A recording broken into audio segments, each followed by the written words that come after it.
So my storage unit in the US got broken into last night, and I wanted to share a couple things that I'm learning as I am an ocean away and feeling pretty helpless.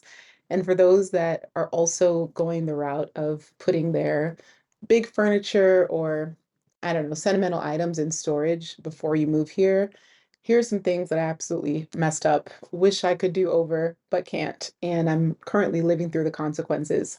Let me first say that after the immediate shock subsided, there was also a sense of like, ah, so what?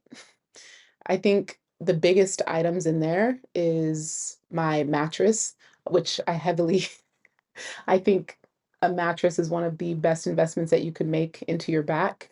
And I got the ones that folded kind of like they do in the nursing homes. But it was really nice because you sleep on your mattress every single day. So I think the utility value is high. But another one that was a pretty big purchase was a massage chair. I got it for $2,500, but sounds expensive, but the utility value. Let's say I sat in that big, comfy massage chair for 300 days every single year, which was probably more than that. And let's say I used it or I had it for 3 years before I moved.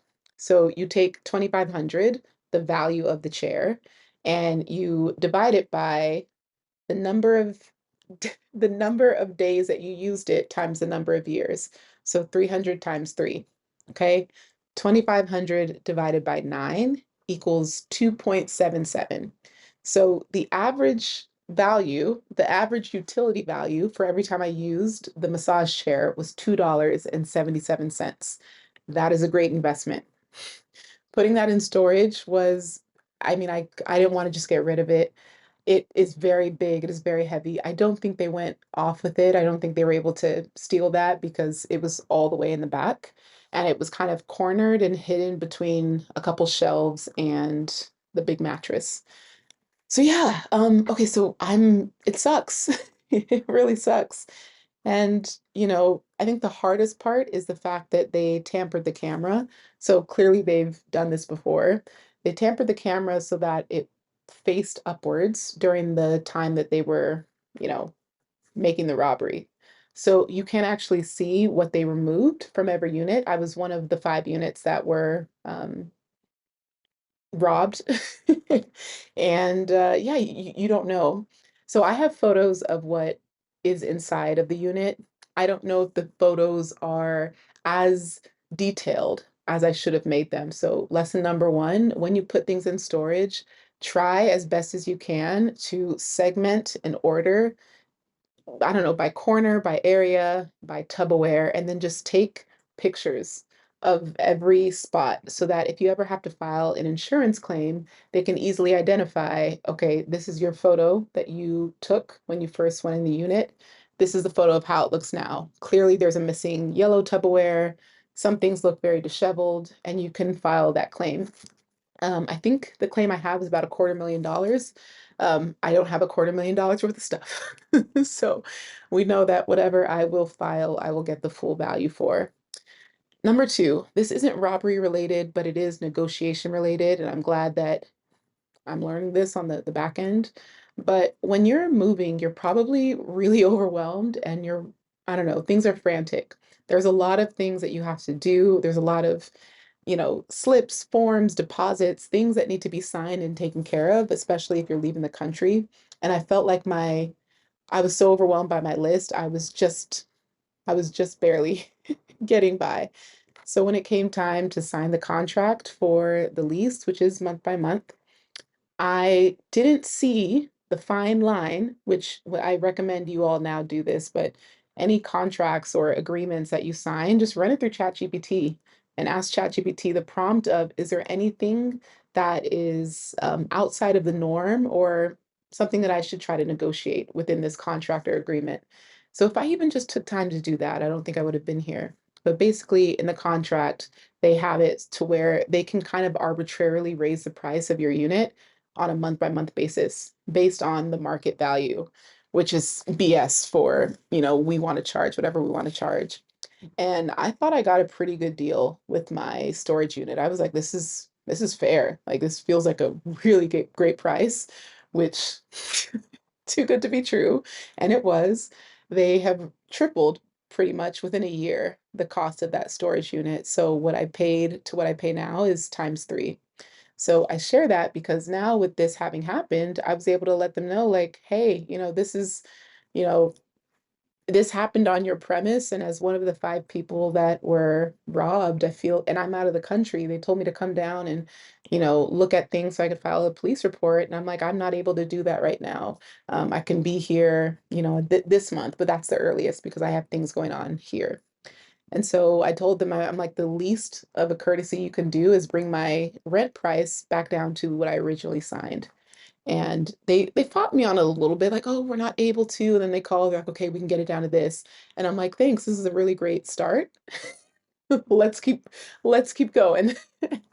And yeah, able to match that offer. So understand your negotiating power because they also understand that, their security is compromised and they will lose business. So if I'm going to continue to stay and do business here, the least you can do is honor the rate that I started this unit with. Okay, so that's that. And the third thing that I realized and what I've learned through this process is there was I don't know, there's this like relief of, wow, this is what it feels like to have everything that's actually of value on me. Like I'm not as stressed as I could be, knowing that, okay, you got that dress that I got in Morocco 6 years ago that I haven't worn since 2020. Like, take it. A lot of what I put in that storage unit were things that I didn't have time to actively go through and donate and get rid of. But I would say probably 50 to 60% of the clothes in there, which most of it was clothes, are things that I wanted to donate. So there was a sense of relief of like, okay, if you happen to wear my size and you like clothes from Ross and Amazon, have at it. Because I'm not really missing much with that. If you see a shelf and you take it, have at it. I'm not going to be using that. So again, the highest value item in there was maybe the $2,500 massage chair, which was hidden in the back and incredibly heavy. So I doubt that they were able to make off with that. And if they did, honestly, I'm not using it. So it just doesn't feel like a loss. So yeah, it's allowing me now to realize, okay, it's we're hitting the year mark that you've been in Thailand, Glow. So it's time to consolidate. I'm going to try to head there in a couple months, and the goal is to just get rid of everything. First off, I'm changing the unit. That company, yeah, they were already kind of, getting away with stuff that I was like, this doesn't feel legal. And your energy is so expensive. You have to figure out what's actually worth fighting. And so I oftentimes didn't have the energy to fight all the changes that were happening. So I think this is a sign, not even just a sign. It's a way for me to come back and do what I've been wanting to do, like consolidate, donate, and then get get even a smaller unit and probably move it indoors. I originally thought that having an outdoor unit made sense for me because let's say, I don't know, I'm in a layover in that city and I have 3 hours.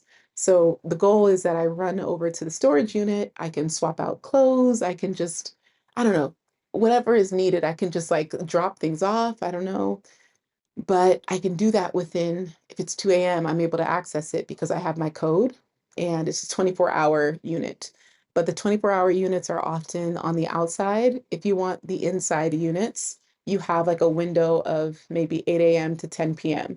And so if I don't have my layover in those hours, I have to wait until the next morning to be able to access the unit. So I thought an outdoor unit would grant me more flexibility, but the risk is that it's less secure even with, security cameras, even with, I think it's across the street from a police station, it still wasn't, still wasn't the best choice. But I am grateful that, I'm learning this now because I think it's going to allow me to, yeah, consolidate further, which is something that I didn't consolidate as much as I wanted because I was in such a rush.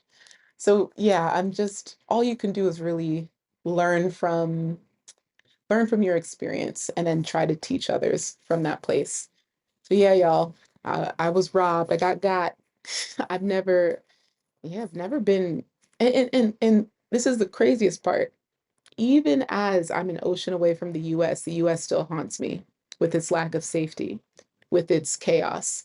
I can start up a whole new life in another country and still feel haunted by how America operates. Let me tell you one thing, you will never get your storage unit robbed in Thailand. The culture here, it just doesn't exist. This won't happen in Bali, it just doesn't exist. There's outliers, yes, but I mean, America's a country of now it's just desperation and chaos.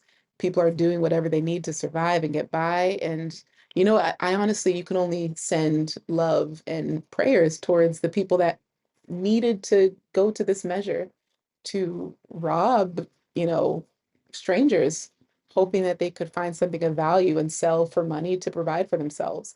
Like I pity them, but I also pray for them because you've got to be in a really bad place for that to be like your last resort.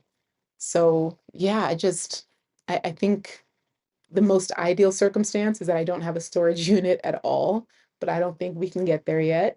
My unit is pretty, I don't know the exact dimensions, but I would say it could it fit a car? Yeah, maybe it's like a one car garage. Yeah, I'd say maybe slightly small. As someone who hasn't owned a car in 13 years, I'm like, huh, yeah, I haven't had to park a car in 13 years in a garage. It's small. It's about a one car garage, slightly smaller. So that's how much stuff I'm still kind of mentally carrying the baggage of. So yeah, I need to dedicate a week or two to heading back to the US and kind of closing that off and closing that out. Like I don't want a storage unit anymore. And yeah, I mean the things that I do want to keep, I gotta figure out which sibling I can pass it off to. Yeah, y'all, that's it. Sorry for the low energy. I think I'm just still processing. And it's not even, again, the robbery. It's now the flight ticket that I got to book to go back. And, you know, it's almost like an open tab. Your laptop has slower memory when you have so many tabs open. And so I feel like a tab just opened. And yeah, I won't be able to close it for a couple months. So yeah, it is what it is. All right, y'all. Thank you for watching. If you're new here, my name is Glow. I make videos every day, usually happier than this, but we talk about just the everyday life abroad, struggles, wins, lessons that I'm learning. You can go here to register for my Passport to Peace workshop. You can start your first 3 steps to moving abroad. Whether you are curious or serious about it, this workshop is for you. Okay. This is a video, again, I'm going to link to it because it's currently the most popular video this week. So check it out. All right, I will talk to y'all later. Bye.